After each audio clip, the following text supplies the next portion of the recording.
Welcome to the Inside Pitch. I am Christopher Lockhart. I am the story editor at William Morris Endeavor, the world's largest diversified talent agency. I'm also the administrator and creative of this private Facebook group where screenwriters, creatives, filmmakers meet to ask and answer questions and exchange ideas and information on the hang on a second here. Sorry, I'm getting a little bit of feedback. All right. Sorry about that. And at any rate, I am using Restream. This is a brand new streaming platform. We moved from StreamYard. And so there might be some technical issues today as we sort of work it on out. So I hope that you will bear with us. I am streaming live from Rodeo Drive in beautiful Beverly Hills, the Golden Triangle. And we're meeting with LEE JESSUP today, author and teacher and a screenwriting career coach. What is that? We have to find out. I moderate this group with two other gentlemen, Steve Enlow, and an incredibly popular young man. He had a birthday party in August, and he had more people at that party than I actually know. And his name is Ramesh Santanam. And there he is. Hey, thank you. Good morning. Good morning. I was having a little bit of a feedback issue. Oh, yeah. And plus, the oh, great. You're eating healthy, and I'm eating Hershey bars. Well, I haven't eaten yet. So. I went out. I walked 10 miles this morning. And so where do you go? Around Beverly Hills? Yeah, I found this nice little neighborhood. It's got like some really good hills and stuff. You know, I'm like I wear like a hoodie. I look like a Unabomber, and I'm just walking like really, my like long, scrawny pipe cleaner legs just pumping up and down. But yeah, so I'm all jazzed today to chat with Lee. Lee. So I met Lee once a year. I'm invited to the final draft big break contest lunch. They do a lunch right here in Beverly Hills with the winners, who they bring to LA and wine and dine them and take them to meetings and all this stuff. And Lee is always present because she works very closely with Final Draft. And so I spend once a year with Lee for maybe like 90 minutes, and that's it. And we're always like, we should do lunch. And we never do lunch. And then we ended up in Arizona together. Michael, who is a member of the group, put together the Phoenix Screenwriting Conference, and I went, and Lee was there. So we actually got to spend a little bit of quality time, which was lovely. And we had actually a lot of fun prowling the streets at night, getting food that we shouldn't be eating at like midnight. And that's the best food. It is the best food. And then we actually did do lunch. It was more dinner, but it was more drinks, I would say. And we had a very, very lovely time at the Avalon, the small boutique hotel where Marilyn Monroe used to live. And I said, you should come on to the Inside Pitch, and we should chat a little bit. So that's what we're doing here today. Happy belated birthday to you, Ramesh. Thank you. It was quite the shindig there. Oh, yeah. A lot of fun, lot of great people. Also got to meet people from the Inside Pitch who I'd never met before. That's true. You're much more in tune with everybody than I am, I have to say. You're much more of the forward face. You're much more the ambassador. That's me, yes. I'm just kind of like the Orville Redenbacher. I'm just the guy whose face is like on the box. But like you're the guy that goes out and actually knows everybody. So thank you for all of that. It was a great time. It was a great time. So, all right, so then Lee knows a lot about the business. Lee knows a lot about what writers should be doing. I'm like I'm in a bubble here at WME, to be honest. I'm in kind of like rarefied air. So I don't always know everything that's sort of going on in the trenches, and Lee's kind of there getting her hands dirty. she knows what's happening. So let's bring her on, because nobody's here to listen to you and me. So why don't you introduce our guest, LEE JESSUP? And Ramesh is frozen on me. Ramesh, you're frozen. I don't know. Maybe it's this platform. So Ramesh is frozen solid. This is stuff that we're just going to have to deal with today. But I happen to have Lee's introduction. So Ramesh, while you are frozen solid, I'm going to introduce LEE JESSUP, a career coach for screenwriters, specializing in guiding emerging and professional scribes toward long-standing and prolific screenwriting careers in both TV and feature writing. Additionally, she has provided consulting services to NBC International, the Universal Writers Program, the Final Draft Big Break contest, and the Inevitable Foundation, and is an adjunct professor with the David Lynch Graduate School of Cinematic Arts. Her one-on-one coaching clients include everyone from showrunners and studio writers to contest winners, TV writing fellows, as well as writers just starting out. She's the author of the best-selling books Breaking In, Tales from the Screenwriting Trenches. I was right about the trenches. And Getting It Right, an insider's guide to a screenwriting career. So here she is, the lovely and knowledgeable LEE JESSUP. Hey, LEE. Thanks for having me. Oh, we love having you here. Ramesh just sent me a text saying my connection went off. He's fixing it, so he will be joining us momentarily. So for those of you who are watching us here on YouTube, feel free to drop questions in the chat, which some of you are already doing.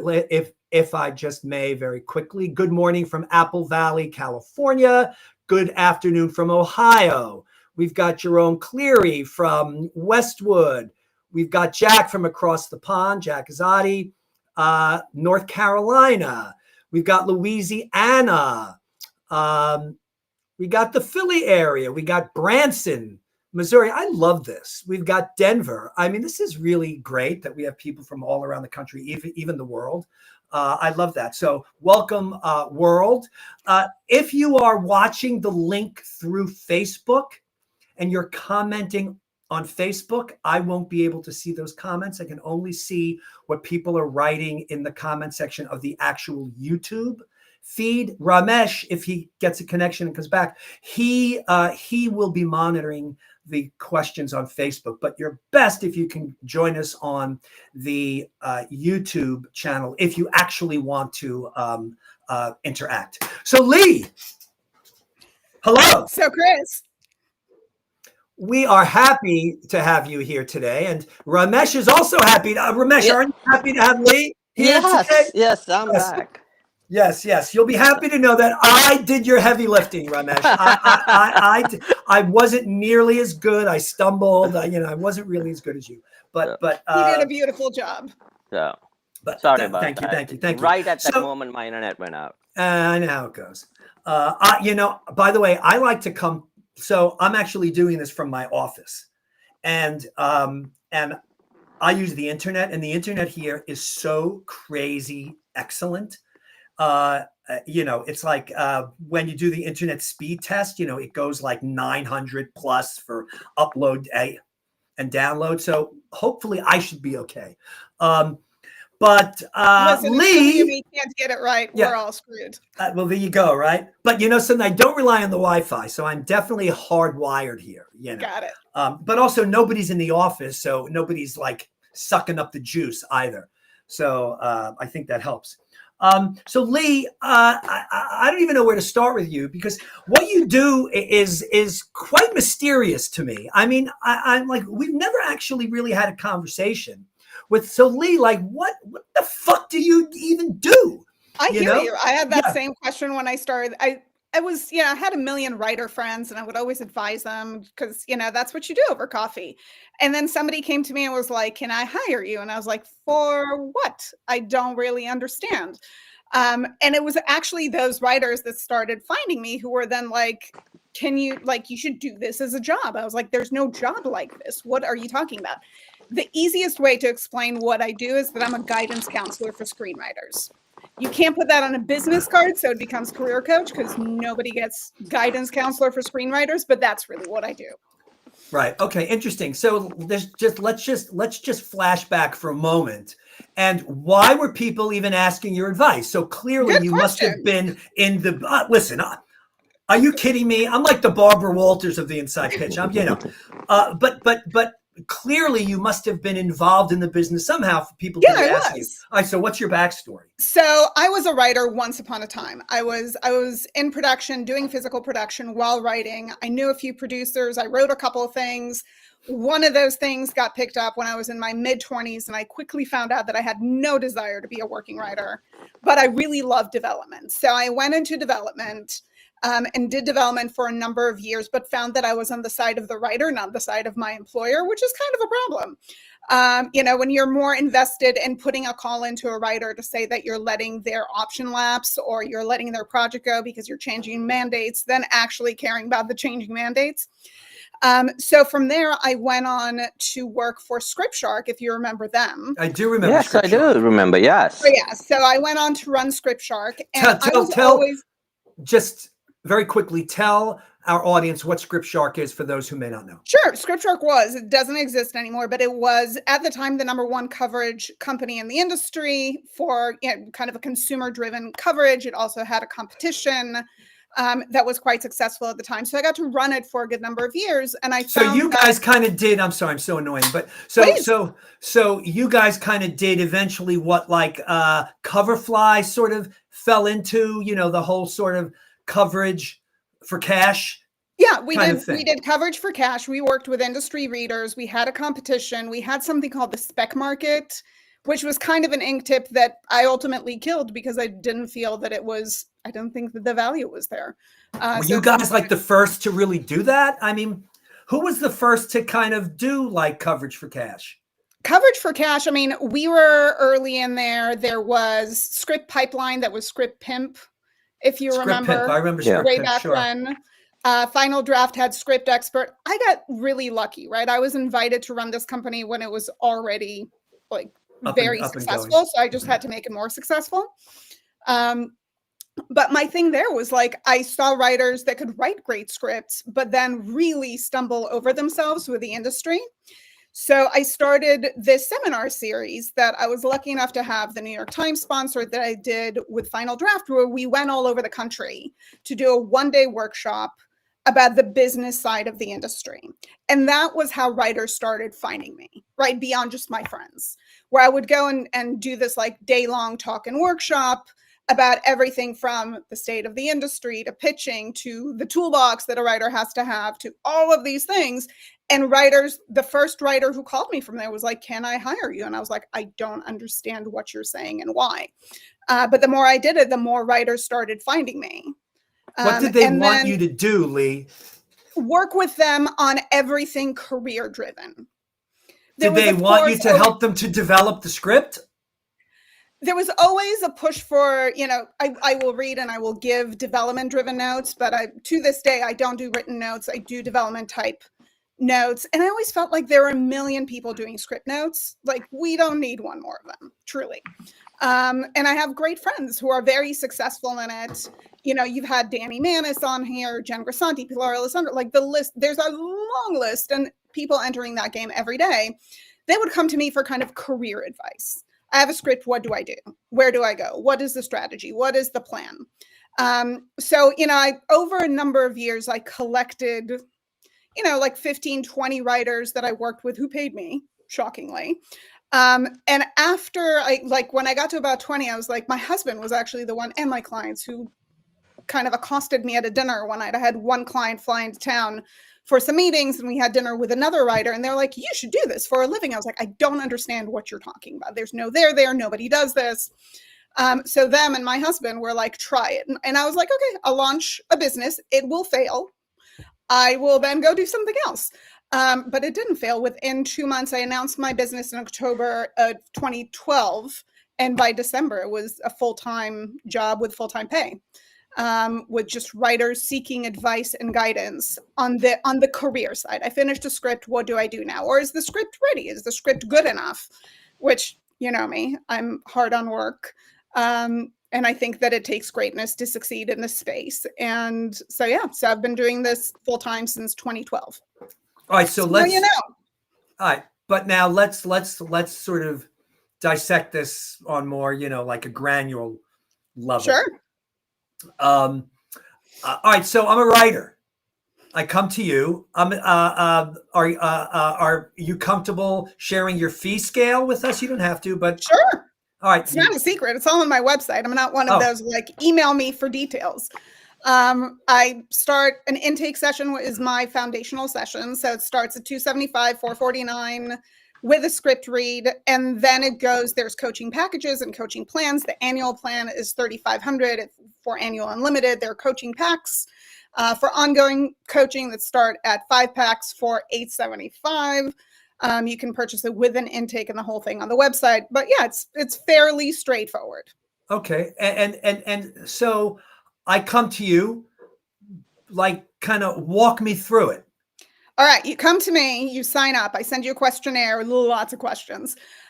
We want to get some of the basic get to know you stuff out of the way. I do a lot of prep before the first session because I want to understand who you are, where you are in your career, what kind of exposure your work has had, what kind of community do you have, what has been your development process, where has your work been, what have you submitted to, are you reading scripts, did you study screenwriting, did you not, are you self-taught? Like, I want to understand all of those things so that, and that then goes into like representation. Do you have representation? Have you looked for representation? What was that methodology?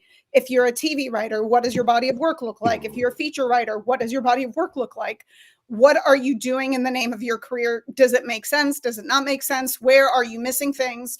There's some people that will come to me that will just do an intake with me. That's going to be that initial session where we are going to come up with next steps, because my question is always, what's the plan? So the goal is whether you work with me once or whether you work with me over a decade, which I have clients who've been with me now for over a decade, which is quite the treat. We constantly look at kind of what are the goals? What's the plan? Do we put together? Is there a sound plan for the career that you want, for your capacity? At the end of the day, the writer makes the decision. They're going to know my opinion because I have opinions. And I'd like to think that they're substantiated opinions based on experience in this industry. And I have the privilege and luxury of working with a lot of working writers and knowing a lot of reps in the industry. So I do have a sense and a feel for what's happening in the industry. And my writers will always hear it because I feel like that's ultimately part of what they pay me for. But then they make their decisions. So, I always joke that if you told me that you wanted to write an NC-17 rated animated musical Western drama, I'm going to tell you why it's going to be really hard. I'm going to tell you why you're making your life really difficult. But if ultimately you come in and you tell me this is what I want to go fight for, this is what we go fight for. But I mean, I would assume that writers are coming to you and their goal is, I want to sell my script to Hollywood. Of course. But that's not always a realistic goal for people. That's mostly not a realistic goal. Right. So how do you handle that? And is it about baby steps? Is it and also, this is a two-pronged question, I guess. What if somebody is completely untalented? Somebody's completely untalented, we send them to writing classes. Okay. Okay. Interesting. So you will work with anybody and everybody, but I will intake anybody them. And everybody. I will absolutely intake anybody. But if I think the skill is not there, if I feel the writer needs to go back to basic, they're going to hear about it. Like, it does me no favors to tell somebody that their script is great when it's not ready. What happens when they try to submit to competitions or go out to reps and get no traction and come back to me and say, but you said that it's great. Right. It doesn't do anything for me. Right. Right. And makes my life harder. And so are you and then let's say that somebody is perhaps farther along and maybe their goal is, I want to get a manager. Then how do you help to facilitate that? Do you make introductions, or are you giving them guidance as to maybe like who they should pursue, or how do you handle that kind of goal? So first and foremost, we put together a strategy, like what is the plan to get the attention of a manager? Do I make introductions? Yes, but it's about, like, I would say 3 or 4 times a year is aggressive. I will introduce material to my friends in representation and, you know, kind of 3 to 4 times a year. And for that to happen, 3 things have to be true. 1, I have to fall in love with the work. Like, I can't help myself. I know a bunch of people are going to tell me no, but I can't help myself. I think the writer did a really good job. And I connected with the material. I deeply care about the material. It's not just like, oh, the chops are on the page. I'm genuinely invested in the work. I love the work. I have to believe that one of my friends in representation will respond to it. And I have to believe that there's a market for the work. If I send something to a friend in the industry and they're like, yeah, the writing's great, but there's no market for it, so I can't do it. It's not an actionable script. I can't send it to anybody. We're not in a time where reps are looking for the most part, for writers who, you know, have some chops and maybe they'll come up with something good together. Because of the competitive nature of the industry today, we know that roughly 60,000 scripts are registered with the WGA every year. Managers are looking for scripts that, with some augmentation, with some rewriting, with some level of notes that are not fundamental and kind of core structure notes, they can get the script to become an actionable script. And for them, an actionable script is a script that they can look at and say, here are the 5 people I know I can send it to tomorrow, right? If they don't have that, they're not taking the writer on. You know, I have one of my clients was signed by a manager, gosh, early summer. It was the only manager who read him. Great script. Weird thing that happened was that I sent the script to the manager. The manager called me halfway through the script. I've known this manager for 10 years. He reps about 10 of my clients. Never called me halfway through the script. Called me halfway through the script. He was like, okay, I need to talk to the writer. The writer was able to then get the material optioned by a production company on his own.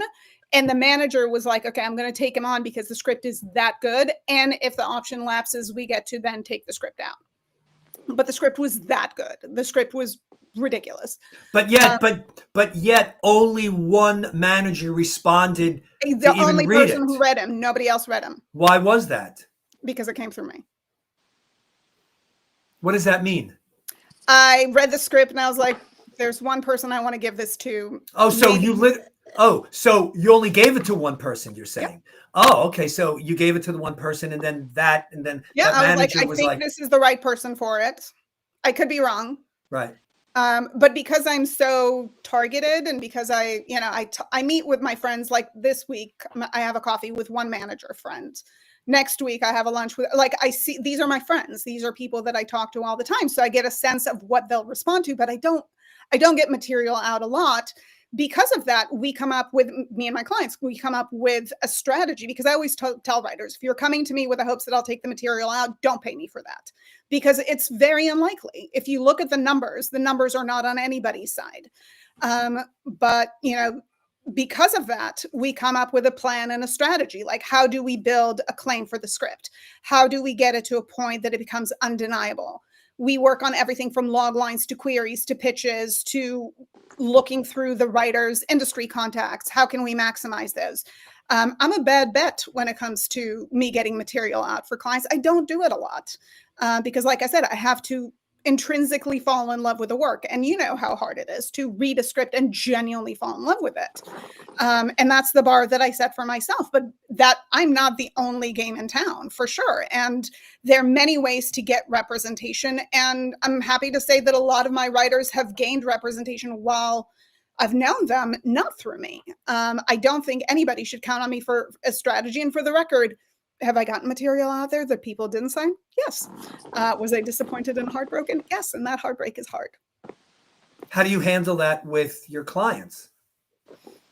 You know, it's the reality of it, and I always prepare them for it. I mean, I have a client who years ago got signed after his script that got no traction anywhere, and he knew a bunch of managers. Nobody signed him. He made finalist in a big competition. He went on to sell the script, and even when the script went out, his manager told him, we can sell it for $50,000. We can sell it for $500,000. We may not sell it. Ultimately, it sold for 7 figures. But even if I introduce material to somebody in the industry, I always tell my writers, like, we have no guarantees. Like, I'd love to see you signed, but there's no guarantees in this industry. And I understand that. And, you know, ultimately, I think my writers have been incredibly gracious in the rare occasions that I do take material out, but they understand that it doesn't guarantee anybody anything. Right. So ultimately your goal as a coach is to help the writer, or really to facilitate the writer in achieving their personal goals, but it's ultimately up to the writer. Yeah. Listen, my goal is forward motion. It's progress. It's moving the career forward. I'm sure we all love the stories of lightning in a bottle, spec sale, a huge thing happened for somebody's career, and that career transformed from, one day to the next. But even in the occasions when that happens, and I've had the privilege of being on the sideline when it happened, then you still have to worry about the rest of the career, right? That's just a moment. That's not a career. Yeah, right. That's a moment. That's a lovely moment that I think is lovely to be there for and super exciting, and nothing better than being on the sidelines of a bidding war. But that is a moment, and how do you follow that up? So my goal is always forward motion. If a writer comes to me and says, I wrote a spec screenplay, I want to sell this thing. I appreciate that. I think it's really important to look at the various things that a spec screenplay can achieve for you beyond the sale. Of course, everybody wants to sell, and I think everybody should write something that they believe can sell and they understand the marketplace for it. But I wouldn't shortchange any script as far as the other things it can do for a writer's career that isn't just the sale. And I hate saying just the sale or beyond the sale, because that is the goalpost that most writers are aiming for. But there are many other things that a screenplay can do for a writer. I love that we're in a moment where the spec market is booming the way that it is, because also I generally find that feature screenplays are never dead. TV pilots are a little different, but feature screenplays, I've seen feature screenplays resurrected 10 years after they were written and become and go into production or sell or whatnot. Sure. So I think it's kind of, I think it's just important to not get stuck on that end goal of like, I'm selling the spec screenplay or bust. I think that's actually a recipe for disaster. It's not to say don't promote the script and don't push the script, but a career is more than just one script. And by the way, we resurrected a script here that had been dormant so long that the screenwriter was dead.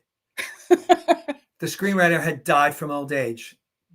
See, not surprising, but it happens. It became a Christian Bale movie. True story. So, so I can understand the allure, let's say, of a new writer who's maybe trying to understand the landscape of the business, especially somebody who's maybe not in the business, not like living in LA, and can sort of reach out to you and try to get an understanding of how things operate. But what about a professional writer? Like maybe I'm already staffed on a TV series. What do I need a coach for? Good and valid question. I end up working with a lot of writers who want somebody who is purely on their side, right? So a lot of my showrunners are people that I came up with. But I've certainly, I worked with one A-list studio writer who came to work with me when he wanted to pivot from screenwriting to directing. And his team was like, no, we know how to make money off of you. Like, we don't know that you'll make us money as a director. We'd like to stick with the writing, please. And we ended up pivoting. I think he's on his 4th feature now.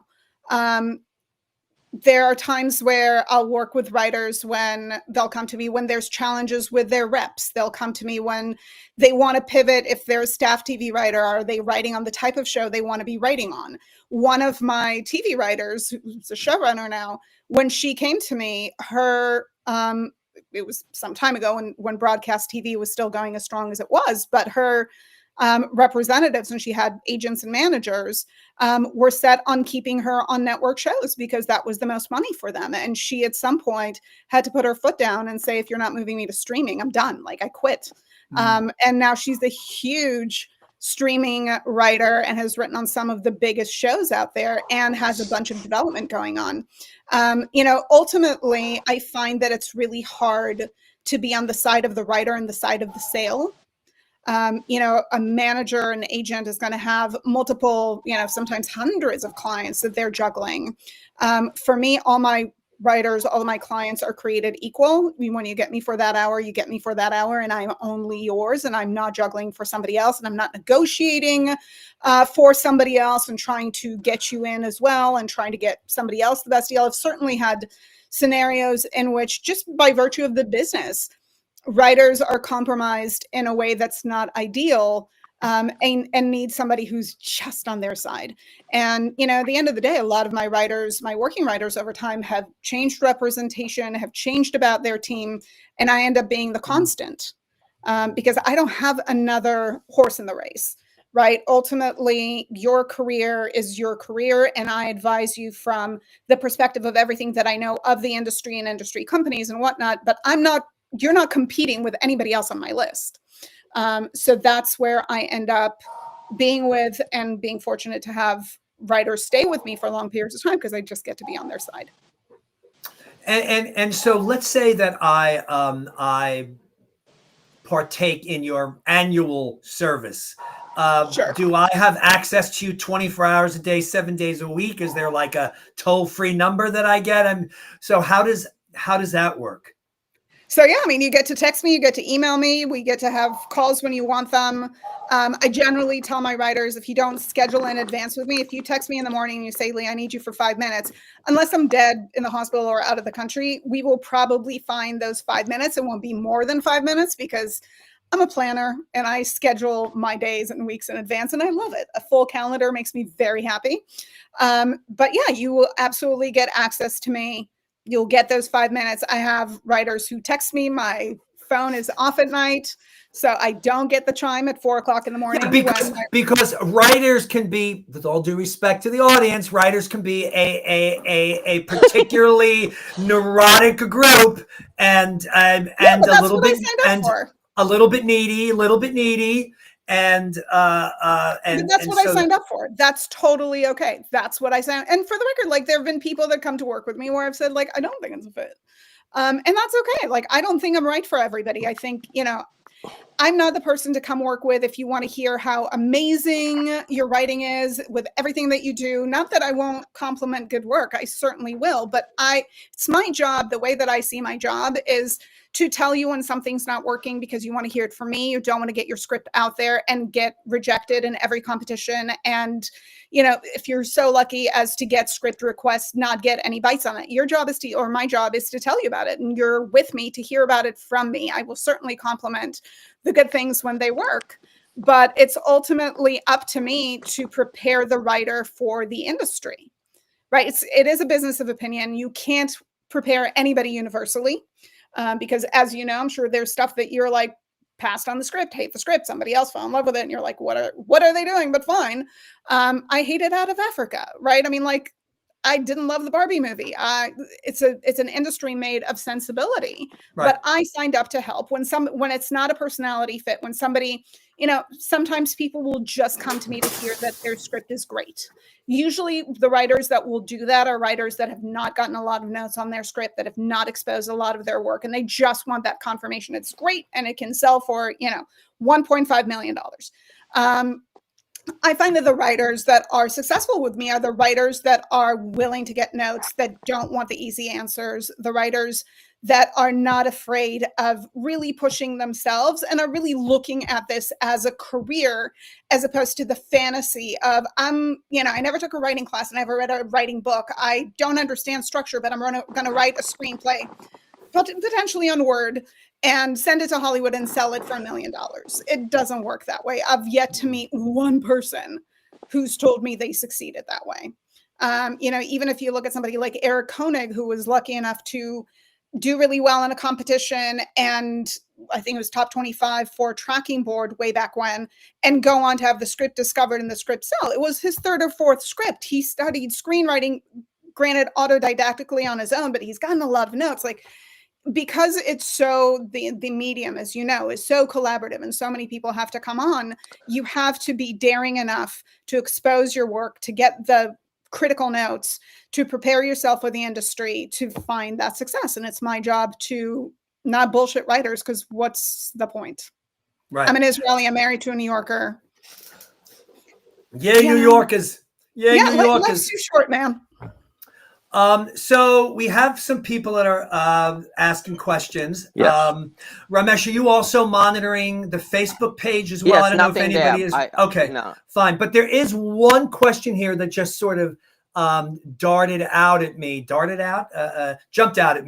and I think this is because I don't believe that you work this way, but I just want to ask this question. This is from KP only. Do you ever do deals where you take a large percentage of the profits? Nope. Absolutely not. You can't be on the side of the writer and the side of the sale. The moment that I am selling because I get a commission, my job, the way that I do it, is compromised. So no, absolutely not. So and listen, I work with writers that have made a lot of money, but I also get the benefit of, unlike a rep, I don't work on commission. Right. So there are upsides and downsides to it, but you're collecting your fee. You're collecting your fee, and your fee is your fee. And I get paid up front. And because of that, all my writers are created equal, right? My showrunners are just as important to me as my film school graduates. And that's a kind of an area of integrity that for me makes sense and works for me. All right. Ramesh, you want to monitor those questions and yeah, so and share them? All right, go ahead. Jane wants to know whether you work only with local LA writers or from people from all over the world and the US. Oh God, no. At this point in time, I mean, the industry has gotten so much smaller. I think the benefit of COVID is that it really made the world smaller. I do think that if you want to write TV, and if you are squarely like TV is my space, we will have to talk about if and when you move to LA. But no, I work with writers all over the US. I work with writers in Australia, Japan, London, Paris, south of France, like literally everywhere. Sarah wants to know, why would a writer want to go from network to streaming, since network is more financially rewarding? Network makes a specific type of program. At the end of the day, shows like The Good Place and American Crime were an anomaly. More character-driven, less procedural content very much has come from streamers over the years, and I'm including the HBO Maxes of the world in it. But strategically, if you want to write more interesting character-driven work, if you want to write Handmaid's Tale and Bridgerton and Stranger Things and that kind of work that takes more risk and is outside of the procedural box, you will likely look to move to streamers, while broadcast is going to be more of your Law and Order, Chicago Med, Chicago Fire, procedural content. It's a great living. I have a writer on Grey's Anatomy right now. We are discussing, her career and what is the overall career strategy, because it's a great place to earn a very good living for a long period of time. And I do love broadcast TV specifically for the learning that you go through, because broadcast TV does develop and shoot concurrently. And I find that it's the best TV writing and producing education that you can get on a network show. But the more creative and exciting storytelling tends to happen at this point on the streamer side of things. This writer was already an upper level writer who could get on, really at the end we found, any show she wanted to get on and make a very good living and not have gaps in employment. And it's not all about the money. It's about the stories that you're invested in, the stories that you want to tell. And she got to write on the biggest shows for streamers. We are seeing streamers now try to shift to more of a procedural model. The Pit being 15 episodes on HBO was not an accident. We are seeing things like Poker Face. We know that Amazon has some deals in place that will promote more procedural driven type of content. But yeah, I mean, the move for creatives, most writers in the last decade, I would say, have been looking at selling to those streamers much more so than selling to network, because network also buys a very specific thing from a very specific type of creator and showrunner. So, yeah, I'm heading out. I'm sorry, I was just going to say I'm heading out to Scotland tomorrow for that Ignite the Spark retreat, and I've downloaded all 15 episodes of The Pit. So it's great. All right, I hope so. It's set in Pittsburgh, not filmed in Pittsburgh, but set in Pittsburgh. Is that why it's called the Pit? Yeah. Yep. What do you know? Pittsburgh Memorial. Yeah, There you it's go. Allegheny General, but yes. Okay, so Eva wants to know, I'm hearing, quote, television is dead except for elite writer producers. Given the choice of pilot versus spec feature script, where do you suggest writers direct their efforts for 2025? Listen, right now we are still reeling from the TV contraction, which has been a real thing, and it's really hit the industry. I don't think TV is dead forever. We are in a cyclical industry, and it's still a very desirable product. I do think that right now is very much a moment for more elite writers that are more established in TV or kind of big in the feature space, though that's where the opportunities and the money is going right now.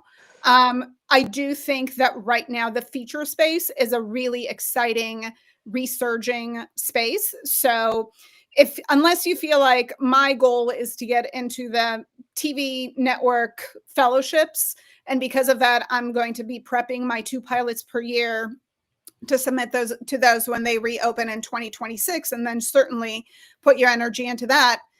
I would highly recommend looking at the feature space and looking at your ideas that are better suited for features. I'm not a big fan of like, well, this was the TV show, but I can't write TV right now, so I'm going to make it a feature. Find the ideas that are best suited for the feature space.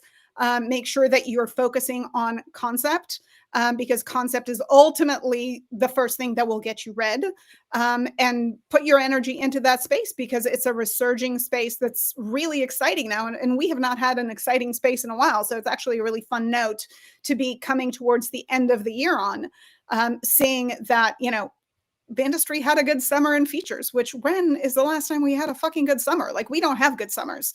And yet there was so much movement on the feature spec side. It's exciting to see.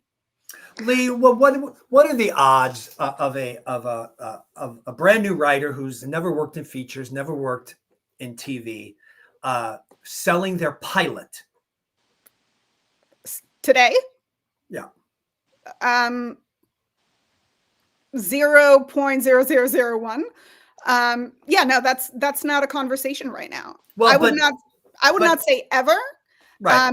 If you have a really great pilot and you feel like I would really love to get out there, set it aside, give it time. And in time, you can't even get managers to read pilots.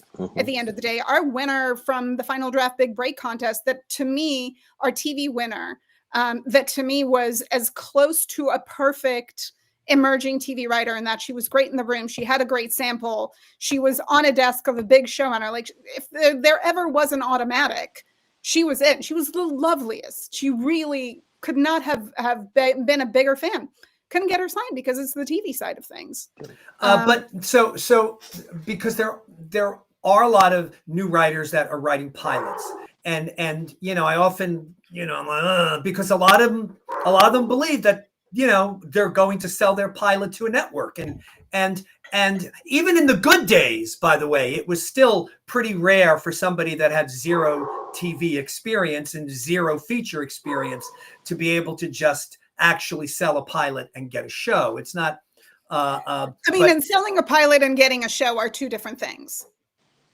Correct. We saw a lot more material sell into development and some from unknown writers, but then the term sell is a very loose term because then they're making an if-come deal, which effectively means that they're not getting paid until the material is through development and sells to a buyer, sells to a Netflix or an Amazon who give it the green light, and then they get paid. So sell was a very loose term for them. We don't talk about it, right? I have talked to writers who are like, I sold 3 things, but did you make a penny? No. Because it's all if-come deals because they're not established yet. Right. If you're a TV writer and your goal is all TV all the time, that is what you care about. Right now, I would not look for representation. Sure, you can throw into competitions and try to build some acclaim for the script, but I would really focus on the TV writing fellowships, right? I would really focus on how do you get in a room as an assistant, because you have to build that, or focus on something on the feature side that can blow up in such a way that ultimately can open all the doors. That writer that I mentioned earlier who went on to sell a script for 7 figures, he had some pilots. He got zero interest in them until he was able to sell that feature. And then he got an assignment adapting his favorite book to a TV show for a studio that was paid for because he'd already had a big sale. So we're no longer in an industry where you only write features, you only write TV. Most writers write both. And you have to think about strategically what is best for you at this point in time in your career. Yeah, and that brings up an interesting point, because here at the agency, we are very interested in architecture. And it's really about writers who want to explore all aspects of writing. They just don't want to be a feature writer. They also want to write plays. They want to write TV. They want to write graphic novels. They want to write books. Those are the kind of writers that a big agency is interested in, because a big agency is not going to be able to derive much sustenance from a writer who only does one thing, unless it's some massive spec screenwriter. And a lot of those, they hardly even exist anymore. So it's really about architecture, building out a career. And so I know that if you come to a place like WME or CAA or UTA and you're only interested in doing one thing, probably not going to sign you unless you have some kind of proven track record, like you just had a film at Sundance that went, through the roof. So yeah, thinking about how you're building out a career and all the things that you want to do, even if it's you want to be a writer director, whatever, thinking more just outside of this small box will certainly intrigue people more, I think. Somebody asked a question earlier about genre. Do you believe that new writers should be writing in one genre only to brand themselves in the beginning, or should they attempt all genres? I'm a big fan of kind of picking your genre area and sticking to it. I would agree with that, by the way. Yeah, I mean, a lot of people are like, well, I don't want to be pigeonholed. Well, you should be so lucky as to be pigeonholed, because that means people know what you're doing. Correct. Right? Correct. They know why they're calling you. Correct. If you do everything, you're easier to sell that way. Yeah. Yeah. Yeah, if you're planning a wedding tomorrow and it's, a French countryside type wedding, you're going to want the best French chef you can find. You don't want, an Israeli chef who can cook some onion soup, or a sushi chef, or a sushi. Like we naturally lean towards specialists in all that we do. If you're building a home and you're building a Spanish style situation, you're not going to find your glass and steel architect who's going to come and build you something totally different. We by nature like to go to a best in and work with those people. And in the industry, there's every type of writer. If I'm a production company, and we are a comedy production company, and we produce comedy features, for example, I'm not going to look at a thriller writer and say, well, there was some levity in there. Let's see what they can do with comedy timing. And it's also the reality of, because selling a spec screenplay is something that is lightning in a bottle, doesn't often happen. And even if your movie gets set up with producers, it's going to take time until it gets filmed, right? It gets funding, it gets filmed, you get paid. All of those things will hopefully happen. But ultimately, the people that will be reading you are the people who are reading your material in that genre. And they're producing in that genre, right? That is the material they're making. What you're hoping is, when you get a manager, to get out for a bunch of generals, to meet with a bunch of people who've read your work and said, script is not for me, but love the writer, want to put them on a list. I want to put them on our internal list for this type of writing. When they are developing projects in-house, they're going to pull out those lists and say, well, I'm going to call Lisa because Lisa was great with XYZ, and that's exactly what we're looking for in the script. You have to remember that 90% of writers in the industry make their living, at least in part, doing open writing assignments, right? One of my clients just explain that, please, to those who don't know what an OWA is. OWAs are open writing assignments that are specific to projects that are developed internally in production companies, studios, networks, all of the above. They are developing everything from a concept that an executive had that they want to develop into a screenplay, into a pilot, to book adaptations, podcasts, blog posts, articles, all the way through to they have a script that needs everything from a page one rewrite all the way through to a polish. Right. And they bring in writers to do that. Now, here's the thing. They're going to bring in writers who have worked in that genre space before, because guess what? Every production company has their specialty as well. Focus Features doesn't make what Will Packard makes. They're both at Universal. They both have deals, but they make very different things, right? So if Focus Feature brings you in, it's going to be more prestige cinema, yada, yada, versus the comedy that Will Packard will bring you in for, versus the horror content or the thriller content that Blumhouse will bring you in for. They're all under Universal, right? But they all do different things. So they will read you with the idea of like, oh, I want to bring this writer in. One of my writers just booked a writing assignment, had a kickoff call on Friday. She is a horror writer. She met with this company through a general 2.5 years ago. They now brought her in to pitch her take on a polish on a feature that they're developing that is already funded, right? But most writers make their living, or at least part of their living, doing these open writing assignments. A lot of writers are afraid of getting put up for the wrong type of writing assignment, but you will get put up for whatever lane your script puts you in, right? Nobody's going to call a horror writer in for a drama polish and vice versa. So because of that, picking your lane, understanding your lane, and also understanding the content in your lane becomes incredibly important, right? If you're a horror writer, horror thriller, and you do have genre areas, right? It doesn't have to be just horror. It can be horror / grounded sci-fi, or it can be horror thriller suspense. You can play in those kind of general areas, but if you go do horror and family comedy and meditative drama, I don't know who you are as a writer. And then I don't know how to sell you. I don't know how to talk about you because your brand is confusing. So this was a very long way to answer that question. Yeah, no, but there was a lot of good information in it. So, go ahead, Ramesh. Oh, no. Someone wants to know, what genres are buyers most interested in, and what are the hard sells? So let's start with the hard sells. Hard sells is always easy. Go ahead. Let's just get those out of the way.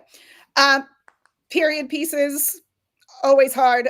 Western, I mean, if you have to, you have to. And for the record, like, I've seen all the anomalies, and I do believe that passion on the page can break open doors. So I'm going to say that going in. But period pieces, Western, drama is a genre, is just very difficult to get enthusiasm about because it tends to be much lower concept. And as an emerging writer, you do need that concept to power that read. Now, ultimately, if you write a drama screenplay that goes on to win the Austin Film Festival and goes on to win Script Pipeline, Final Draft, and be the grand prizer in all of those, will that open some doors? Yes, but candidly, I can tell you that I worked with Nickel Fellows who wrote dramas who couldn't get read, let alone signed. And I don't think it's a testament to the Nickel. I think it's the state of the industry. Yeah, we've interviewed some of those people here, right, Ramesh? Yeah. Mm-hmm. Yeah. So I think if you're writing strategically, you want to write the most market forward version of the thing that you want to write. And I think one of the bigger mistakes that writers make is like, well, I had an idea, I might as well write it. As opposed to really kind of taking a step back and thinking about concept and what is the concept that's driving and powering their material, because it's that log line. When you win a competition, your log line is going to get distributed. When your script is up on the blacklist, it's going to be your log line. When you get through the gauntlet, it's going to be about the log line, the concept that is driving the material that will then get it reads. So you have to think about the genre areas that you can lean into that are more actionable.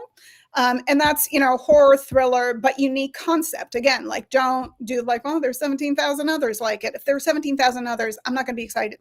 It's not me, it's a manager, but a manager, an agent, a producer. It's not going to be excited to read the work. Erotic thrillers have, certainly had their moments back. We're seeing comedies have a resurgence, which is really exciting. Romantic comedies, action comedies are always great. You're seeing something like Roofman, which is, from, I believe, an Australian writer that made a splash. So we're definitely seeing those movies that are observed in a communal experience It is about getting people back to the movie theaters, which we are seeing a move to. And it is about those movies that you have to have that communal experience for, as opposed to it's the same if you watch it at home versus if you watch it in the movie theater. We're seeing, kind of the Marvel movies of it all recede a little bit, and audiences look for new, interesting content. And that's where you see movies like Sinners do things in the box office that haven't been done in 16 years. Original movie, which is, I mean, it literally, if you look at its box office, it's a WME movie. That's a WME movie. It's not just that. I mean, it's a movie that like it had better performance in the movie theater than any horror movie in recent history, and weekend over weekend box office. It's the first time that a movie has done what it did, which is drop only 6% since Avatar 2009. Okay, so what that's telling us is that people are going to the movies and they're repeat viewings, and you're seeing movies like Weapons and One Battle After Another. It didn't open huge, but for a 3-hour movie, did really well. So we're seeing movies kind of bring audiences back, which is what we need. We're seeing filmmakers. So One Battle After Another by Paul Thomas Anderson, I would say probably his most accessible film. I mean, I'm still a Boogie Nights guy, but this film probably my second favorite PTA movie, and it's really and there's a lot of stuff in it. It's actually pretty deep and pretty complex, but yet has a pretty sort of straightforward story. And then you've got Darren Aronofsky did Caught Stealing, which was incredibly mainstream, starring WME client Austin Butler. Go Austin. A really, really fun movie. And, so we're even seeing those filmmakers who've made films that are great films in the past, like Requiem for a Dream. Thank you. Yeah, which I love that movie, but not mainstream, I think, any means. And yet now we see these filmmakers finding ways to sort of do what it is that they do really well, but also doing it perhaps in a slightly mainstream manner. And One Battle After Another is doing quite well. And listen, I will say Ryan Coogler in that moment in his career could have done anything. He got, he's off at the Black Panther movies, of course, and he's a WME client. Yeah, but listen, he did Fruitvale, he did Creed, he did Black Panther movies. Warner Brothers gave him a deal of a lifetime on Sinners, but we've seen those deals before. Like people are like, well, what he got from WME, from Warner Brothers, the WME negotiate for him. We've seen directors get those deals and blow them for the record. And he made that choice. That was his choice to make. And I think there's really exciting filmmaking in there, which I think is really important to note. It's a really fantastic film. And it's got a fucking like a zombie vampire dance scene like we haven't seen since the ages since Thriller, It was like I'm like where is this from? I mean, it really is a great film, probably, interestingly enough, being a genre film and probably a top runner for the Best Picture this year. I mean, it's still early. I wanted to just jump on something else that you said, talking about those dead genres or the unpopular ones like Westerns, for example. So I read this week, it was I cannot reveal the title, but I'll reveal a lot of hints.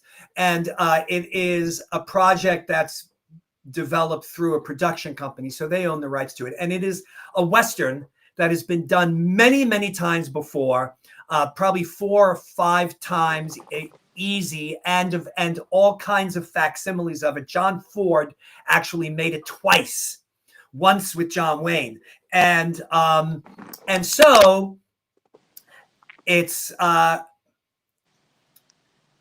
readapted, let's say, but it's not really a Western. What they did was they just sort of made it like a modern kind of criminal story. It's set in the West, but it's modern day, and they're criminals, like they're they're bank robbers, as opposed to whatever they were in any of those other movies, like robbing stagecoaches, or this or that. So they just found sort of a modern way to take that Western and just not make it a Western. Here's the thing, like every year I moderate, Chris, you know this, I think, I moderate the pitch presentation of the American Film Market, which is their single biggest event. And my star panelist is somebody who's no stranger to WME, Cassian Elways, who's kind of a storied producer who has more than 300 titles under his belt and was an agent and a lawyer. By the way, he himself will say, out of those 300, you probably haven't heard of most of them. Yeah, you will absolutely say that. Yeah. But every year we have somebody come up and say, well, today I'll be pitching you a Western. And every year Cassian was like, well, you can't sell a Western. First year that somebody did that I moderated, somebody stepped up and said, well, I'm pitching a Western. And Cassian said, you can't sell a Western. And I was the idiot to chime in and say, like, well, actually, one of my writers just sold a Western pitch to a studio. I learned not to do that anymore because Cassian, and he's right. It wasn't an easy sell. It's not like I have 17 writers who sold Western pitches. The point of that is everything is possible. You have to recognize what kind of battle you're setting yourself up for. But then if you decide that that's the battle you want to fight, that's the battle that you fight. For me, like if you look at something like The Hurt Locker, that was a Western. That was 100% a Western, just not in Western and our traditional Western setting. Correct. If you look at, not everybody gets to be Taylor Sheridan. So, and yes, he can certainly do that. But I think you choose your battles and you do it with your eyes wide open. My pet peeve is years ago, I was moderating a panel. It was like days before the pandemic with 4 managers, and we did a Q&A section, and somebody stood up in the back of the audience and said, I have a 4-quadrant summer blockbuster movie that I would love to get your opinion on. It's a period set war movie. And we all did there's no world in which that is a 4-quadrant blockbuster summer hit. Right. I think it's really important to understand what your screenplay positions you for. Yes. So if you're writing a Western, if you're making that choice, to understand the limitations of where that script will and won't go. But then if you understand all that, if you understand that your very expensive period war movie is not going to be a summer blockbuster, where does it go? Where is its home? So you have to understand the eventuality for what you're writing, not just you're writing it, therefore it should be. Because of that, understanding your space, knowing your comps, knowing what other content is being done in this space, where your material fits in, is just incredibly important if you want to work in the industry. Yeah, there is a little bit of sort of this Helen Keller thing with writers where they, with all due respect to Helen Keller, where they're like, we see it on the page, in the group, people are pitching ideas that are completely inaccessible that nobody's ever going to buy. I know that immediately from a log line, and yet, these are things that they think absolutely have a wide audience. These are people that are really sort of out of touch. How do you get people to, to ask them to step out of their own way and become educated on what is going on out there? Listen, I think that to build a career, rather than just write a screenplay in a vacuum, but to build a career, you have to understand the industry. You have to. Right? If you look at a screenplay and you think, I want to get a manager for this screenplay, right? I want a manager to get this out. You have to ask yourself, will this manager get this out to? You have to know the production companies that are making this kind of content, because if you can't come up with them and you've been thinking about this screenplay for a year or 2 or 5, then guess what? A manager is not going to just randomly invent those production companies. Right? If you can't call out, here are the producers, here are the 5 or 10 or 15 or 20 producers that are making this type of film now. And by now, I mean the last 5 years. If you want to be really daring, go 10. Right? If you come in and you say, well, nobody's made this movie since 1989. The industry didn't forget. It's not like people weren't sitting around going like, oh, how come we've not made this? They're thinking, they're exploring, they're looking at the product, film, television, and the audience desire for it. If they're not making something, it's likely because they're thinking they don't have an audience, right? So you have to understand the comps for your material and understand your space before you have a manager, before you have producers on board. You have to really understand, where would this go to? Because if you share your script with a manager who read it despite not being sure where this would go, who comes back to you and says, like, we're not making this. This is not actionable. I don't know anybody I could send this to that would make it. If you don't have the ability to say, well, I did my research and here are the production companies that have done this type of movie in the last 5 years, it becomes a non-starter. So you have to understand that as a writer, you're not just writing screenplays, you're building a business for yourself as a screenwriter. Your services are your writing services, your products are your screenplays, your pitches, your pilots. You have to understand where those go, who makes those. And you really, if you want people to take you on, they want to work with a professional. Doesn't mean you have to know everything as well as they do, but you have to understand the space. So educate yourself, look for those comps, really think through that, because it becomes part of the foundation of your business. And all my writers, for the record, like, we keep lists if you're writing TV, the showrunners that you want to work with, the entities that produce that type of show, the other shows on there, the other shows that came off. In the movie space, same thing. You have to keep that list of producers, directors, production companies, because you have to know who's viable for your product. Can I ask another question? Yeah, Ramesh, the floor is yours. Gail wants to know. She said, I'm talking to a manager about my feature script. She asked if I had a pitch deck for them. Is this common now? I know people have used them for series, etc., but is this common now? I asked a few other people and they said that literally in the last month, it's come up a lot. Another tool to make it easier for managers to send out your material? I generally don't find that managers send out pitch decks as much, but I find that sometimes they will look at pitch decks to understand the shorthand of the material, to kind of understand the summary, the mood, the feel, the tone of it. Sometimes they want to, before reading a script, get a better understanding for the material, so they will ask for it. I think it's true for producers as well. I don't find that they're sending out. I've not talked to literally a single manager who's like, well, just send the deck and we'll see what happens. The job of a manager is to pick up the phone or send an email and get somebody really excited about the concept, and then to get them to read the script, right? To me, if a manager sends a pitch deck, I get a little nervous because I'm like, oh, they don't actually believe in the writing. But initially, managers and producers can ask for that to get the Cliff's Notes on the material and see if there's anything they're not seeing, and see if there's, what is driving it tonally, conceptually, from a comp perspective. Are there meaty roles for actors? How is the writer positioning all of that?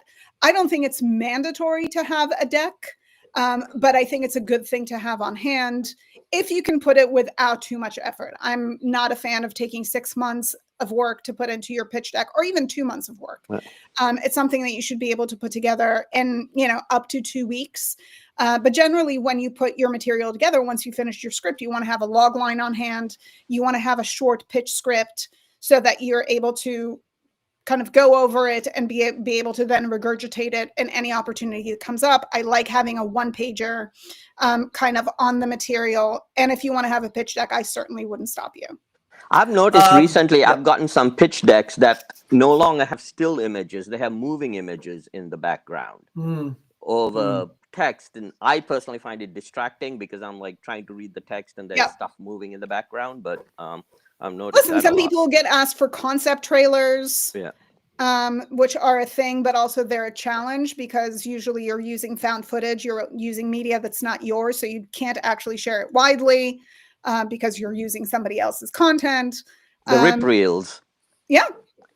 Barbarian did a really good one. Zach Kreger did a fantastic one for Barbarian. But so then this brings me to sort of my point is that, Zach is a director.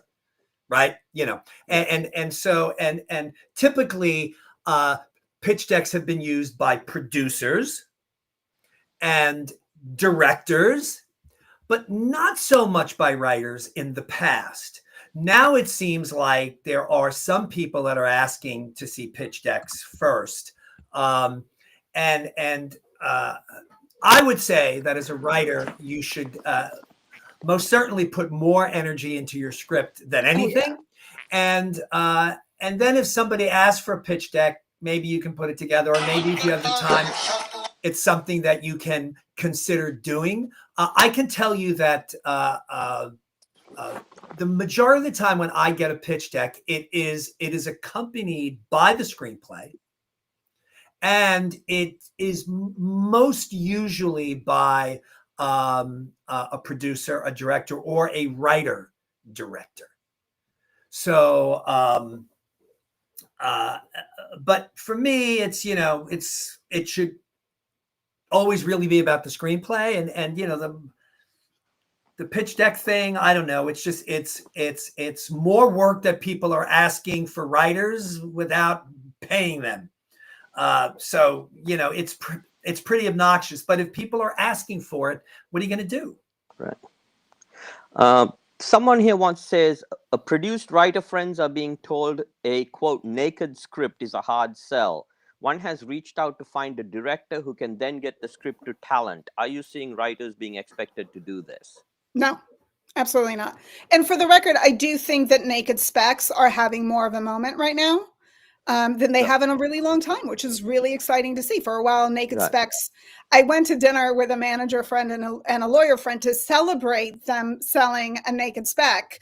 And I literally sat down with a manager before the lawyer came, and he was like, "Lee, it's impossible to sell a naked spec." I was like, "You literally just did that. We're literally here to celebrate this." It's like, yeah, but it's really hard. But I do think that naked specs are having a resurgence. Yeah, why is that? Is it because it's concepts that's selling? It's because I mean, look at the one that just sold. All right, we have to talk about this script, which was sold by Verve, and and if I have the pitch correct, it's about a woman in the jungle who finds herself literally in the coils of a boa constrictor, and the film is her trying to get out of that. That's sort of the gist of it. Yeah. That just sold, and it sold, I think, for a lot of money. And yet, I mean, to me, that's a great fucking concept. It's ridiculous and silly, but we've not seen it. And we have not seen it, at least not as a full film. And it's inspired by true events.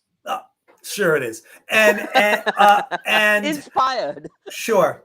And yet, for me, I'm always like, okay, you know something? I want to see how the writer sustains that for 90 pages. Yeah. Because I'm not sure they can do it. And then when you read it and they've done it, you're like, wow, okay, it's great. So, but it also shows how important concept is. It shows how, especially right now, I think it's all about concept. So, you know, all of these. So for people on the inside pitch who are sharing their log lines and these kind of lumbering, amorphous concepts. And here you have somebody who just sold a fucking script about a woman who's trapped, you know, inside wrapped up in a boa constrictor. Yeah, but you know that it's executives are hearing this and going, I've never seen that. They're loving it, you know, because, by the way, it also sounds like it could be done cheap. Yeah, but listen, I remember somebody pitched me something once. It was like, it was about somebody having migraines at the DMV. And I was like, why? I don't want to go to the DMV, period. And he was like, well, we've never done that. Never done that doesn't make it interesting. That's you have to correct. find the never done that. That's interesting. Exciting. Yeah. Right. Correct. But like, I can tell you, I have a manager friend that I had lunch with, and he just told me, he was like, somebody pitched me something on a Tuesday night, and by Wednesday morning I read the script. He was like, I didn't go for the script, but it was such a unique concept. And I think it's all about concepts right now. And that's why naked specs are moving again. And we're seeing that happening. We had a good summer. Like, what the fuck? We don't have good summers in this industry. That does not happen. And we had one. And Boxer Bomb who's over at Verve, is posting all the time about stuff that's moving. And he's selling short stories. He's short stories. Short stories. You know, short stories. 32 or 33 now. Yeah. Yeah, there are writers who some of them are 2-3 pages long. Yeah, because they aren't even really short stories. No. It's basically a synopsis of like the first act of a screenplay. Oh, the first act. And they post them on Reddit. And the Reddit stories are done now, I think, because Reddit was trying to take a piece of the pie. But now it's a lot of. I mean, I know a big writer who sold a short story for $5 million. Wow. Right. Wow. There's So- I that. mean, an established writer sold a bunch of specs before that, naked specs of that, but sold a short story for 5 million. Right. And I think So, and there are, we have people here who, prowl these, online receptacles of short stories, just like clearly David Boxerbaum or somebody in his office is clearly looking for Yeah, stuff. they built a whole business around that. Yeah. So, so again, that's another way that writers can sort of get in. And also, not to sort of throw a damn cloth on everything. But you will. Go ahead. I will. But a lot, I think all these specs that are selling, even the one that was today I posted on the Inside Pitch, these are established people. Well, Like this guy who wrote, but he was the creative development. he was an He was an executive, executive, but not a screenwriter. This was his first. But he's also This was his Reptech first World. sale. Yeah. Well, that's probably Right. that's probably because he had this crazy idea and they jumped all over it like anybody would. Yeah, but listen, I don't think that makes it an automatic. I can tell you that I worked with a studio head who wanted to who had retired from studio heading, but the head of one of the big studios who wanted to shift to screenwriting, and he was like, I can't get any traction. The writing wasn't great. I read him. Writing was not great. But he was like, I cannot get any traction. So I don't think, he was like, I can get the meetings and I can send in the script, but nothing comes of it. Well, there was Kiwi Smith and Karen McCullough. Are they there? They were both. No. Kirsten was a executive, and Karen was a writer. But they eventually teamed up and they wrote Legally Blonde. Yep. Amongst other things, and so Again, sort of high concept. Legally Blonde. Not sort of high concept. It's high concept, absolutely. Right. So before we get to more questions, because I know there's a few more, just Lee, how does somebody get a manager? So, or at least attempt to get a manager. What is it that a new writer? Let's say that a writer believes that they have a really great script. People are saying that it's solid. What do they do? Listen, you decide on what's the right avenue for you. I am a big believer. If you don't know anybody, if you can't get a referral, referrals are the fastest way in, right? Last year, we saw a screenplay titled Alignment. The writer, Natan Datan, knew two people who got him into Untitled, who then got the script, slipped the script to fifth season, preemptively bought the material, which was incredibly telling because what it told us was that fifth season believed that studios had that money. Fifth season, by the way, is the former production arm of Anonymous Endeavor. Content. No, Endeavor. our company. Yeah. Right. Anonymous Content. Sorry, my bad. No, but ultimately it told us that they believed that studios had the money and they would lose that bidding war, right? Which was a really exciting moment because there wasn't a lot that was moving at that moment. But ultimately, he had referrals in, right? If you have referrals, if you know people, I think that's always your low-hanging fruit. Organize your contacts, figure out how to use those contacts in the best way as referrals. That said, sometimes a lot of writers are like, I have contacts, but I don't feel comfortable until I win a competition. So submit to competitions, decide what is the best path for your work. Is it putting it on the blacklist and paying for evaluations? Is it using something like the Gauntlet? Is it doing competitions and then querying? Is it using an online pitch service like Stage 32 and Roadmap Writers? Understand who are the managers that you want to be repped by. Not all managers are created equal. You have to agree on sensibility. They have to do stuff that you like. Know the landscape, know the managers, and then decide what is your best path forward. Like, I keep wanting to say the query letters are dead, and then I keep talking to people who are like, I found this manager on the list and he signed me and now I have a deal at Sony. So I think that you use the elements, the things that are available to you.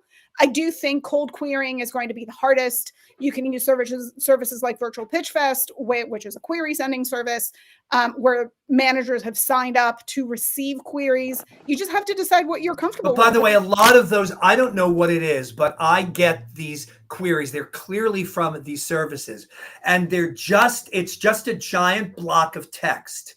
It's always a giant block of text, and I get queries. I'm not a rep. I've never been a rep. I got a query yesterday. Do your research. Know your people. Know why you're querying and them. write your own query. Write your own query. Yeah, write your own query. I wouldn't. Yeah.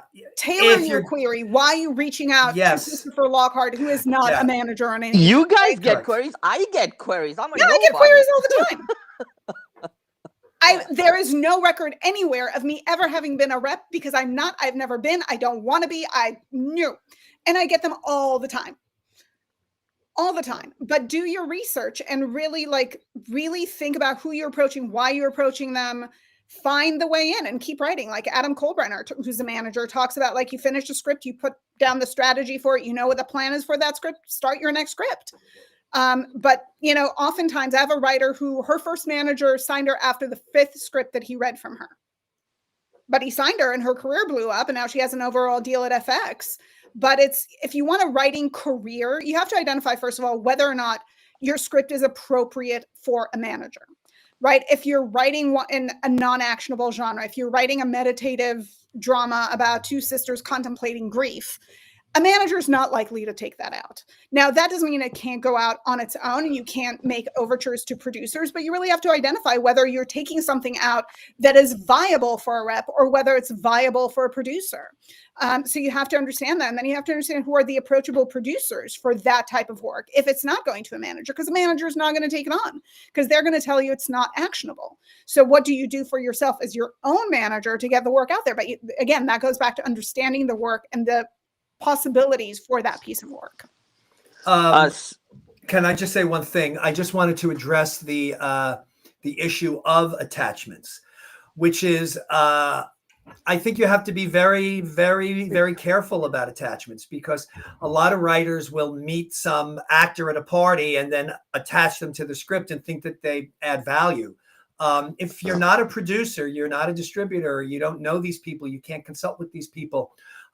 You have to be very, very careful about who you attach to a project because they may not add any value. In fact, they could end up being a liability. Yeah. And then as a result, you might actually have to cut them from the project. And let's say that person has a manager or an agent. Now you've probably just made an enemy of them. So you have to be very, very careful. It's not just something that you can do haphazardly and, Nope. slapdash people onto the project, and think that you're actually gaining traction. So I'd be very, very careful about that. Yeah, listen, there's a difference between attachment and casting. And also I've talked to writers who are like, I've attached a composer. Yes, I hear that. Yes, we do. I hear that all the time. They're like, yeah, I've got this composer. I have this art director, who was nominated for an Academy Award. I mean, it's great. It's great that he was nominated for an Academy Award. He's an amazingly talented art director. It adds zero value to your project. Zero value. And if you're not directing the project and you bring on a director who doesn't want to work with that art director. Absolutely, 100%. So now you've just created a massive conflict for yourself. So you really have to know what it is that you're doing in that department. All right, Ramesh, more questions for Lee. Will has 2 things. One is he says, deep in the industry, it's hard to know which of these third-party companies are legit. And the other one is any advice for someone writing a script with a specific talent/actor in mind? My thing is, should you do that? Listen, I think it's always, if you have talent in mind, great. But don't make it so narrow that only one person can step into that role. Right. Ultimately, anytime you cast a film, anytime you have a casting director, you're going to get a list of actors. If it's a role that only one actor in the universe can play, it's, effectively George Clooney or bust, nobody else can walk in for whatever reason. You are putting yourself in a very tough corner. And very few people are going to take over a project where like the only one person we can cast in it. So you can certainly write it with somebody in mind while understanding that you may not get that wish. And there can be other people that can step into that role, and you may have to create a role that other people could step into. As far as the services that are out there, you're right. There's a ton that, the kind of how to break into screenwriting industry is a fast growing fringe industry that is certainly happy to take your money. Do your research. I think that ultimately there are great writer communities out there. Of course, Coverfly went away, but there's still others, platforms like this that allow you to connect with other writers and ask questions, and talk to people who may have used those services. Like, do that. I don't think anything has 100% approval rating. Everybody has negative and positive stories, but you want to gather that information and then decide where you're comfortable spending your time, your money, your energy, and what you're comfortable putting your heart into. Good point. By the way, somebody, if I may, somebody asked about if somebody had written a log line for Sinners on the inside pitch, would we have thought that it was accessible? This is the log line for Sinners that I wrote when I read the screenplay way back when. In 1932, Mississippi, twin black gangster brothers open a juke joint and must battle a supernatural evil threatening their lives and their African-American community. Yeah. Right. I don't know. What do you think? Yes, Love no? it. Yeah. That's it. It'll make me want to read it. So there you go. So you know something? The answer to that question, Will, is if you know what the fuck you're doing, yes. Yes. So know what you're doing. All right. A lot of times it's someone wanted to know why, if you want to explain why Legally Blonde is a high concept. Yes. Well, it's a high concept. First of all, because it uses opposites, right? So you have this who is perceived to be a blonde, dumb blonde, who ends up in Harvard's law school. Right? Yeah, a dumb blonde has to win Harvard in order to get her fiance back. Right. And so there, and anytime you start with opposites, you pretty much will have a high concept. So like Liar Liar, you have a pathological liar who has to tell the truth for 24 hours. Opposites. Sister Act, you have a Reno lounge singer who hides out in a convent of nuns. Opposites. Right. So opposites is always a surefire sign that there is high concept. Now, just because you have a high concept doesn't mean that execution has to be a high concept. Memento has a high concept, right? Because you have a detective who's out to he's out to find his missing wife. Is she missing or is she dead? Dead. I forget. I think solve his wife's murder. Yeah. But he's got no short-term memory, right? So there you've got the opposites, but the execution is far from commercial. But still, it's got a high concept. Yeah, so piecing it together 10 minutes at a time. Exactly right, and just really, really, really simple. The minute that you put opposites together, you can sense what the conflict is, what the movie is, and that's really what sort of high concept is that it's a very, very quick way to relate your movie. Somebody sees the movie very, very quickly in 5 or 6, 7 lines, words. Right. And I think that's what, not to sort of go against our group, but that's what is almost entirely lacking when you see all the most of the log lines in our group. Right. Now listen, that I would not consider Sinners to be high concept in any way, but that doesn't mean that you can't write a good log line for it, and that can still let people know what it's about and perhaps be intriguing enough, for people to say, oh, that's interesting. But look. Not every log line, not every concept is going to jibe with every single person. But high concept tends to jibe with more people than something that's low concept. But still, I read scripts all the time that are low concept but are terrific. Yeah. So I do too. Right.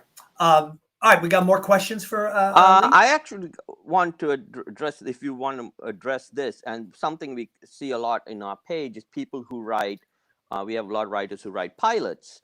Original pilots, but they also wind up saying, oh, I have written 8 episodes already, and I have a pitch deck, and I have a lookbook, and I have a script reel, and it's, they've written 8, 10, 12 episodes instead of just, and it's, so if you want to address that, because I always think that's kind of pointless, but.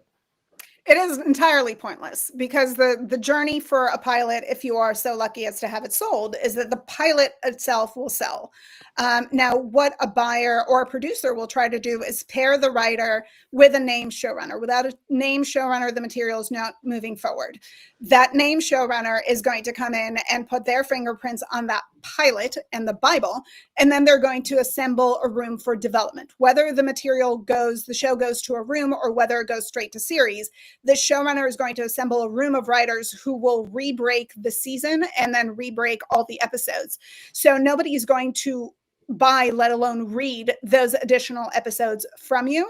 You only get the pilot read, and if you are lucky, then the Bible. So that is really the only material that you can hope to sell. Yeah. Right.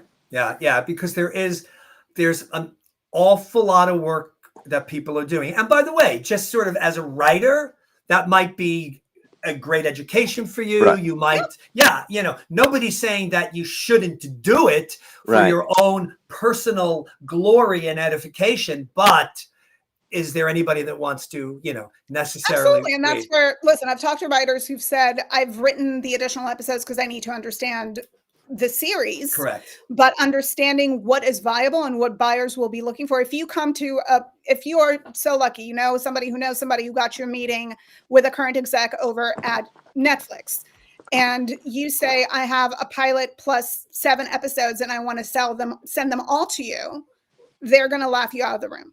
Right. Yeah. And we don't want you laughed out of the room. Yeah. How do you address if one of your writers comes to you and you read the script, it's good, but there's absolutely no market for it? Or you're like, if the script is beautifully executed, then I'm a big believer in execution on the page. And I do think that even the scripts that conceptually I was like, oh my God, this is going to be painful, were executed beautifully. I do think they can open doors. Then you look at competitions. I know I worked with a writer who wrote a screenplay that was on logline and concept, was absolutely not going to go anywhere. That after placing high in the nickel became Robin Wright's directorial debut because the script was so great. I think that it really is about, then you look at where can you highlight the work in the hope that it can open doors. If you don't have industry contacts, if you don't have people that will read you because they already know you and are already fans, then competitions become really important. which competitions do you recommend, advise? Because there are so and they're all many out fucked there. up right now because the nickel is in some kind of crazy transition. Coverfly is done. For me, it seems like, and correct me if I'm wrong, and of course you're maybe a little biasly, that the Big Break final draft contest seems to kind of have risen to the top. I don't know, maybe I'm wrong. Yeah, final draft, Big Break, Austin, Script Pipeline, Page, Tracking B, I think still does really good It work. does. In fact, he sent me. He has a deadline in 3 days. I think it's today now. Maybe, I don't know. Maybe I'm wrong. Okay, the 14th. Yeah. Is his final. Yeah. Can you just talk about that? Although even he seems to been having a hard time finding, because the Tracking B contest, the prize is management. Yes. Correct? That's it's exposure. Yeah, it's exposure. Exposure. Exposure is a little bit different than management. So I don't know if there's guaranteed management. Right, because I guess that there can't be.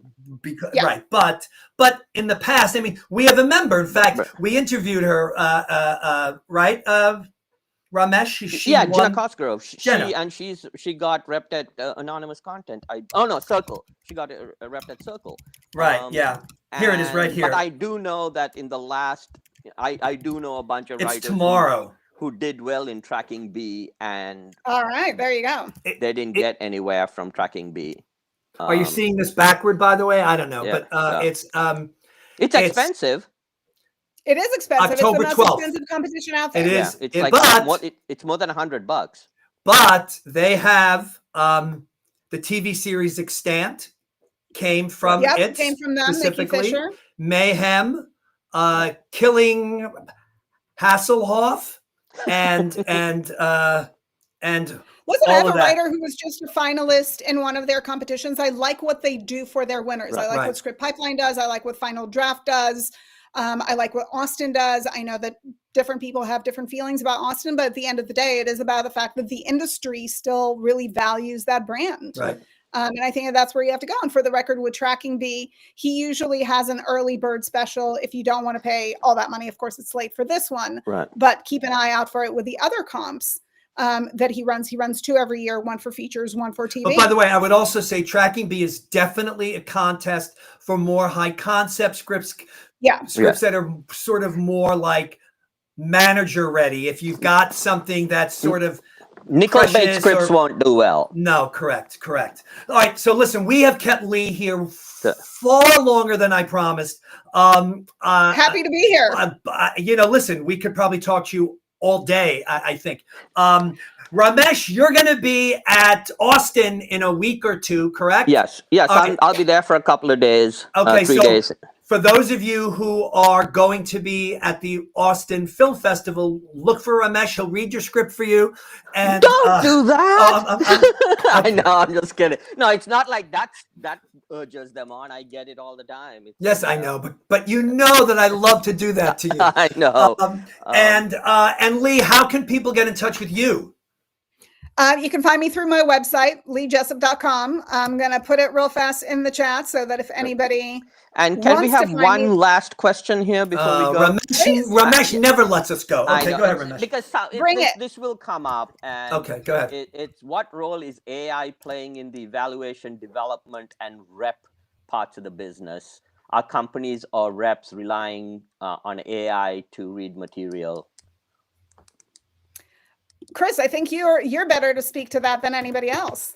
Right now, I think that what's ever happening is being rather hush-hush, especially on studio levels, because nobody is quite sure as to what the copyright issues are yet. And I don't think anybody wants to run afoul of any professional writers. And so I think that anything that's being done is being done sort of below board at this point. So I'm not really sure. I can tell you that anything that comes by me seems like it is all, above board stuff written by real writers, nothing that's being developed by AI. Sure, there's probably some, grade Z producers that are doing that kind of thing. I say right now as writers, don't worry about that. Your real competition is Aaron Sorkin. That's your competition. Don't worry about AI. Just, do what it is that you do. And we will all cross that AI bridge together. Yeah, it seems like it's not yet become the threat that everybody was afraid of. Yet. And, there are a lot of doomsayers. I sort of feel like, sure, I think in the future there will be AI movies, but I believe that they'll end up being a genre in of itself, sort of like, how you have animated films, it'll just be its own genre. I don't believe that Warner Brothers will be making movies with AI movie stars. Maybe, yes, maybe in 100 years, but I just don't think that it's going to happen anytime soon. I agree with you completely. So, and by the way, I sure hope so, because then we're all shit out of luck. But something, that's the beautiful thing. We're all in this boat together. Yep. So yeah, it's us versus the machine. So let's not worry about it just yet. And you need to be worried about writing good stuff. And not to show for the gauntlet, but at the gauntlet, there is no AI reading. So there you go. It's all Ramesh. She's doing all the 100% of the reading. All right, Lee, thank you so much for coming here today. Thank you so much. I love you. You were great. By the way, Jamie Nash will be here on November 1st talking about his new Save the Cat book, Horror. So we're going to discuss that for Halloween. It'll be the day after Halloween, but I'm sure that there'll be a lot of Halloween parties that night because it's Saturday. So I will be posting about that in a couple of weeks. Thank you to everybody who was here today. Thank you to all of the Inside Pitch members, those of you who will watch this later on. Let's continue to strive for greatness in what it is that we do. We will see you on the page. Thank you again, Lee Jessup, LeeJessup.com. Thank you, everyone. Thank you, Ramesh. Thanks, guys.